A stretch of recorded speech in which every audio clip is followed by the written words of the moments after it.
You're listening to the Industry Alchemist podcast. The definition of alchemy is a seemingly magical process of transformation or creation. This podcast exists to hear the stories of entrepreneurs, business owners, and leaders doing just that in their industry. We hear about the journey of the brave souls carving a new path, moving their industry and our lives forward in a seemingly magical way. This episode is brought to you by OfficeChief.com. Office Chief exists to make moving your office easy and painless. Moving an office can be a big hassle. On top of running your company, you're thrown into having to figure out what to do. Hire space planners, furniture companies, movers, IT consultants, the list goes on.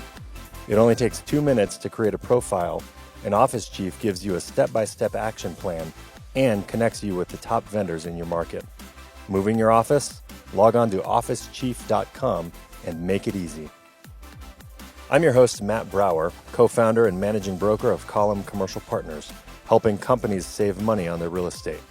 I'm also founder and CEO of OfficeChief.com, an online resource for businesses moving their office or updating their space. So welcome to the Industry Alchemist podcast. Today we're going to be talking to Liz Giorgi, the founder and CEO of Mighteor, as well as founder and CEO of Soona. Liz, you've been involved in, I've seen many different business and entrepreneurial events in the 2-3 years that I've known you. You're a member of the Women Who Startup Foundation board. You first got your journalism degree, is that right? Yes, I went to school for broadcast journalism, and I worked in TV for almost a decade before I started doing all this crazy business nonsense. All the business video. Yeah, so I want to hear how you made that transition to kind of going from journalism. Obviously, video and production is a passion of yours. How did you go from that into wanting to work with businesses and kind of being a part of that community? Yeah. It really started for me because I graduated right on the eve of our recession in 2008. So I graduated from college in 2007 and really struggled to find a good job coming out of school. I worked on a lot of different contracts for different television programs, editing television, working as a field producer. And I really enjoyed the work. I loved the work a lot. But ultimately, when you are living as what I call a permanent freelancer, you have to get pretty smart about business really quickly because you are running a small business that is yourself. You're selling your own services. And I did that for about 6 years before I ended up working for a startup called Apartment Therapy. Apartment Therapy is still a great business. It's a media publishing site that helps people who live in small spaces build homes that they love. And we were really actively growing the visual ecosystem of stories that we were telling at Apartment Therapy. And it was a startup, and it was very exciting to be part of a startup. And it was very exciting to be part of the growth of a company from its very inception to its next phases. And I really fell in love with the process of invention. And I fell in love with the process of collaboration to solve new problems. And I think that journalism actually uniquely makes people great at entrepreneurship if you use those skills in the right way. So one of the things that I'm known for a lot now is asking a lot of questions and trying to find ways to use investigation and questioning as a path towards discovery and what needs to be solved and what needs to be created. And so I eventually was recruited to work at an ad agency in Minneapolis and went back to Minneapolis, Minnesota, where I was from. And in that ad agency life, it was a fascinating thing because, again, it was a pretty small business. It was a 20-person firm. It was relatively small. And I got to know the process of pitching a client, meeting a client, earning a client's business, working with the client. And really, that is when it was solidified for me of, I could do this. I could do this just in the context of video and just in the context of creating content for brands. And so it was really an evolution. And I think at the time it felt quite haphazard, as I think many people feel about their own careers. But now it feels like a totally normal transition and a story that I'm quite proud of. Yeah, it seems like you have pretty vivid vision, and you're driving toward it pretty quickly from what outsider looking in. Well, thank you. I appreciate that. Everything always looks better from the outside, let me tell you. I'm sure. I know that well. So you founded Mighteor in 2014. What's talk about that name? Where did that name come from? Yeah, I grew up in northern Minnesota. My grandfather was also an entrepreneur. He had a canoe outfitting business for 25 years in the Boundary Waters canoe area. And I grew up in the back of canoes and outside, and I just love stargazing. My grandfather taught me a lot about how to navigate on the water by using the sky. And I was making a spreadsheet of, okay, every single thing that I love to do. And one of the things that I love to do is look for meteor showers and watch meteor showers. And every word that I thought described what I wanted my company to be like. And one of the words I wrote was mighty. And on the spreadsheet, these two words lined up, mighty and meteor. And I was like, well, what if I combine that into a word and we call it Mighteor? And that is literally how it was born, a spreadsheet happenstance. That is awesome. Like I could see you in the boat or whatever back then, like looking up, and oh my God, that is so cool. It's a fun childhood, let me tell you. I feel very lucky, actually, as a grown person now, to have grown up in a very rural area where you spend a lot of time outside and you spend a lot of time out in nature, because it really helps ground me now that I live a much more city life. Yeah. Do you find yourself kind of going back to that place mentally, if when things are feeling overwhelming or anything like that? What's your what are your practices around maybe slowing down and getting back centered on kind of what that vision was? Yeah, it's interesting. I was just saying to the team this morning, going outside for me is really like feeling my lungs fill with not just breath, but re-energizing of my spirit. I love going outside. I start pretty much every single day with a run outside or a walk outside, no matter how cold or snowy it is, Oh, wow. because I really think it's good to put yourself into nature, even if it's just in your neighborhood in the city of Denver. But I start almost every single day with a nice long walk or a nice long run, and then I'm pretty intentional about when I go on vacation. I try to go places where I'm going to be able to do a lot of hiking, or I'm going to be able to spend a lot of time outside. And so even last fall, when I went out to Italy with some friends, I made time to spend time at the rural vineyards, and be outside walking around rural vineyards. And I really think that there is something about getting back to basics that feels extremely re-inspiring for me. And one of my biggest observations that I always have with my team is the further you get away from your computer, the closer you get to clarity. So I think sometimes a lot of people, they'll just sort of, I just need to get in it. I'm just going to get in the zone on my laptop. And I found that is a pretty useless methodology for leadership. I actually find that getting away from the computer is the fastest way to getting the clarity that you need. Yeah, and it seems like a lot more people are adopting that with mindfulness and meditation and just removing yourself from the chaos of all the things that we do. It's kind of like just get rid of the clutter and creativity shows up, or mindfulness shows up. That's great. For sure. Yes, I'm a big fan. Yeah. So I remember when you and I first met, it was probably 2-3 years ago. You had hired Melissa on my team to, assist in, your business was on fire. You needed to hire tons of people. You needed to grow your space. And so we helped you locate some new office space. Can you talk to what was driving that growth? Like, you're a new company in an industry that's been around a while, but you were doing something differently and it was working. Like, what? Can you talk to the process you guys had, or the juice that you had created to cause that? Yeah, 100%. I mean, I think any entrepreneur that tells you that they're on fire and growing really fast, there's always a plus side and a negative side to that. And I'll talk about that a little bit. So the plus side was we were really finding our footing in terms of being able to offer a truly one size fits all solution to large corporations in terms of scaling their video operations. So video production for many, many years has been very centralized on creating television ads, creating ads that go on big screens or, appear in stadiums and things like that. And our company really had this very narrow focus of Mighteor exclusively creates ads for social and online channels.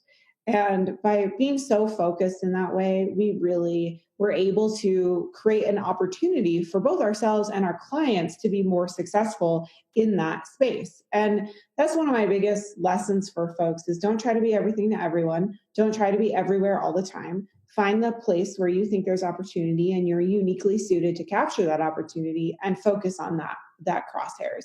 And that is really why we were growing. And the company still is, creating incredible social content and incredible ads for brands as big as US Bank and Facebook and as small as local companies. And so we really knew that that was a need, and that was a need that was going to continue to grow and honestly continues to be a prevalent need, and is why I think the company has been so successful for so long. But the downside of all that crazy growth, right, is it becomes really easy to lose your focus. It becomes really easy. I always say, don't fall for your own ego's tricks. Your ego will say, "Wow, we're so hot, we're so great, we're the best, and we should try all these other things." And one of the mistakes that we made at that time was we started thinking, well, we're going to build all these ancillary services. We're going to build all these, distribution services and ad services. And ultimately, it was looking for that space with Melissa that made me realize, and actually choosing the space and working on the process of building our new space, that I realized that, oh my God, what I'm trying to do here is actually in misalignment with where our growth should be taking us. And what I actually need to do is focus Mighteor on what it's best at, which is these highly bespoke campaigns that go online. And I need to think about anything else that I'm trying to do as a new business or a new opportunity. And that's really where the entire process of being an entrepreneur, I think, is I hear so often, and it doesn't really matter who I hear it from. It's always hard to hear it. It's like, you need to focus, stay focused.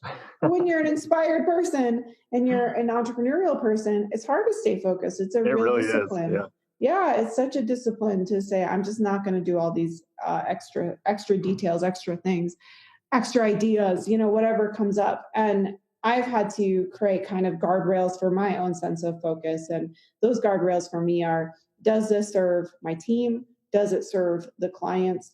And does it serve our ultimate vision of being the best at the one thing that we are doing in the world? And if it's not serving those three things, then it's not for us. And that's okay. It might be a different business. It might be a different opportunity, or it might be for a different time. And that's really helped me to create sort of artificial focus in my life at this point now. Yeah, that is great advice. And just for my sake and the listener's sake, when you say creating content for social and online, you're talking specifically in the video production realm, right? Yeah. So when you're on your phone and you're scrolling through Instagram and you see an ad, we produce things like that. When you're on YouTube and you get pre-roll, we produce things like that. So it's anything that is truly existing exclusively on the internet. Gotcha. Okay. So then I assume that one of your ideas, all these ideas that you have to like, oh, let's do this and do that and add this service. One of those had to have been what is now Soona. Is that accurate? That is exactly right. Yes. So the two, I mean, this is your second company that has, did you found that that officially start January of 19? I officially founded it. I actually co-founded it with one of my teammates from Mighteor. This is one of the magic things about starting a business, is that you accumulate these family members through the force of colleague relationships. Yep. And Haley had worked for me. I had hired her in 2016 to help me build our animation department at Mighteor. And she was just so successful at building the animation department, had helped me forge an entirely new line of business at the company, and was still in alignment, of course, with serving those guardrails I talked about earlier. And we had gone on a trip together to Joshua Tree in January of 2018. And we just started talking about, what is the future of content creation? Because really Mighteor was so successful and is so successful because we identified something that was going to be a future need and a future state of the industry. And so we said, okay, great. We're really loving this. We're really owning this, but what's the next thing going to be? And it was actually a year-long process of ideating, talking about it, thinking through it, where we realized in about October of 2018, oh my God, there's going to be a brand that owns the fast and affordable version of what we're doing, and that needs to be its own company. And so, because think of it this way, imagine if you have a company that sells something for $20,000, like a car dealership selling a car that's $20,000, but then they're also trying to sell you Hot Wheels for $12. It's an incongruous business strategy. It doesn't make a lot of sense to the end consumer, and it makes it really difficult actually to market each set of services effectively and sell each set of services effectively. And so what we thought was, okay, this is the singular focus of this other brand, is to create fast casual content, the fast, affordable, efficient version of it. It's not going to be totally bespoke. It's not going to be in any place you want us to go. It's not going to be drones,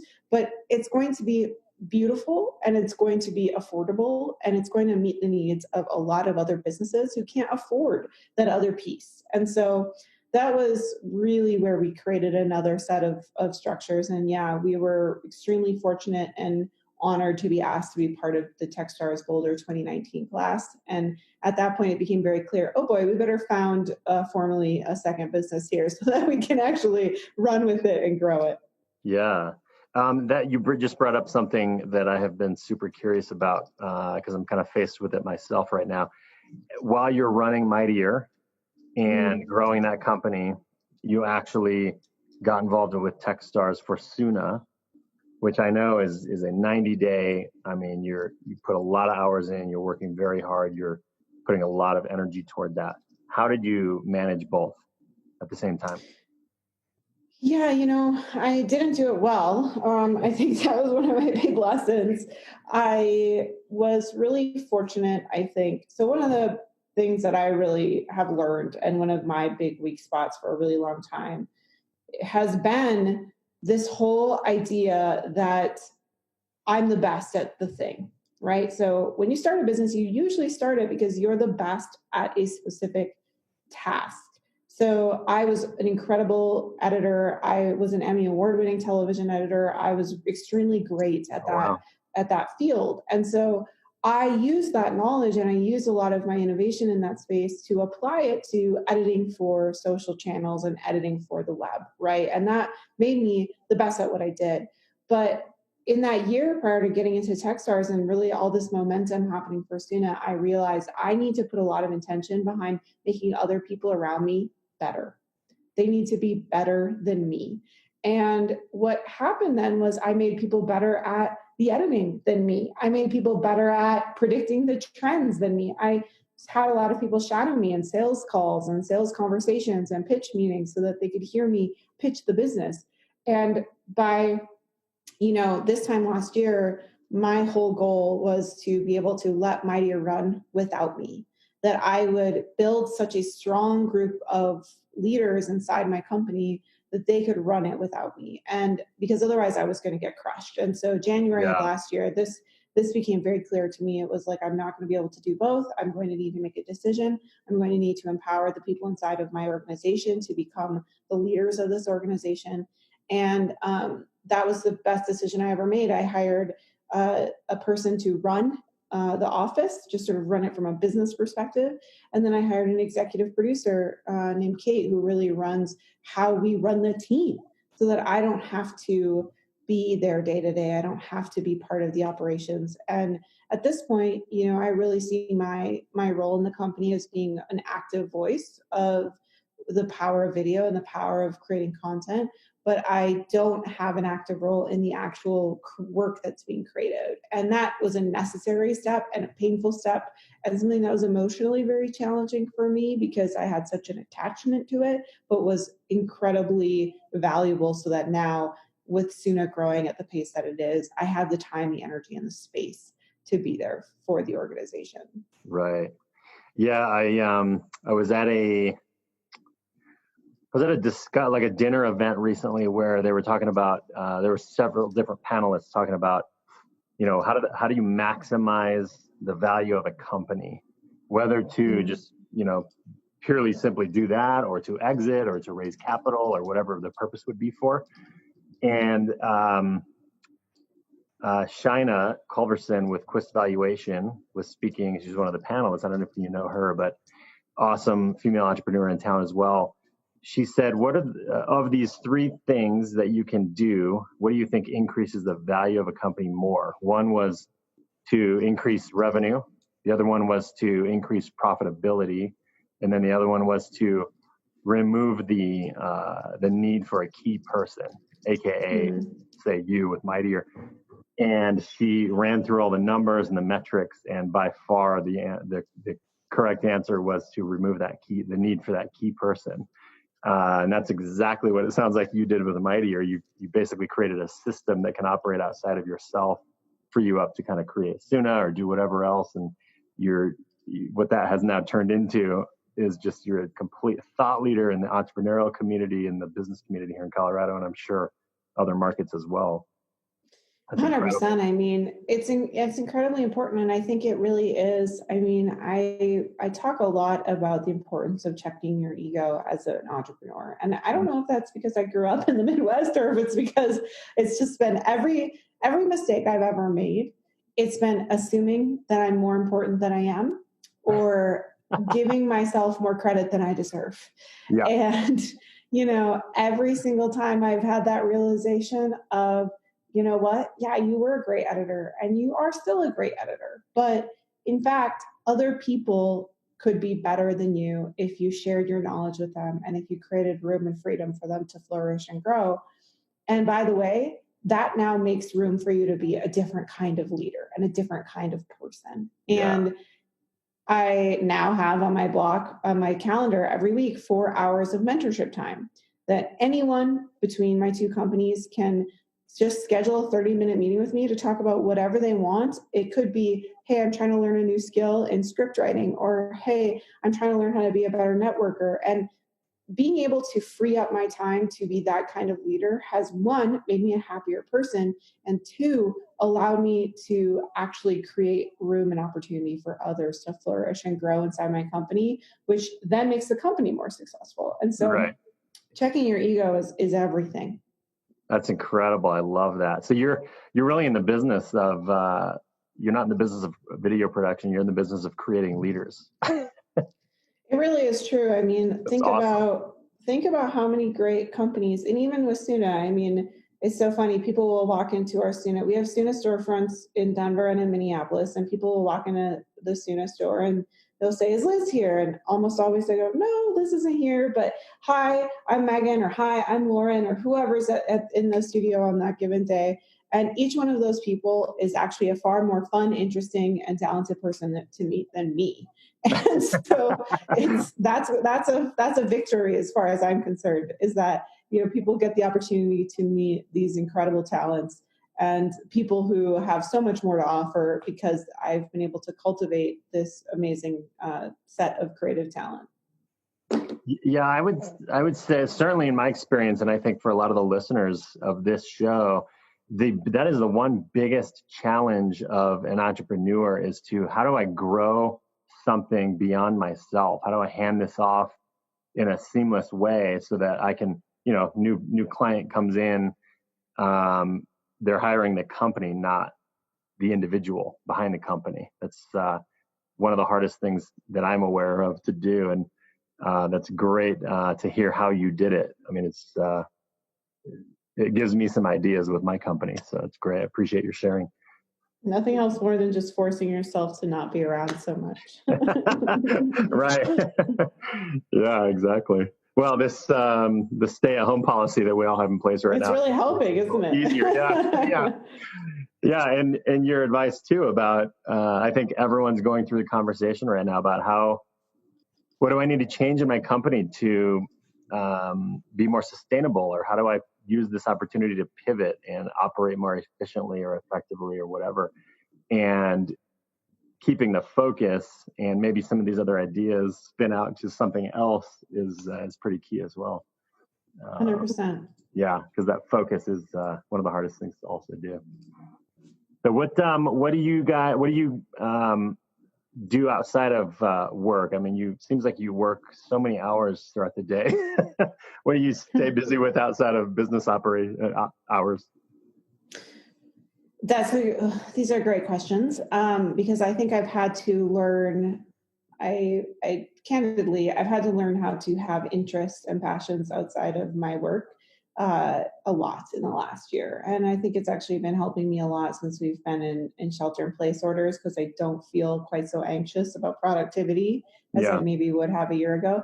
So one of the things I did that I think has been great for me is I hired a Spanish tutor who comes and speaks Spanish with me for 2 hours a week. And we are actively working on getting me to fluency in Spanish. And that has been an incredible experience in and of itself. It was sort of started as like, I need a new hobby. And so let me pick something that is going to take a while.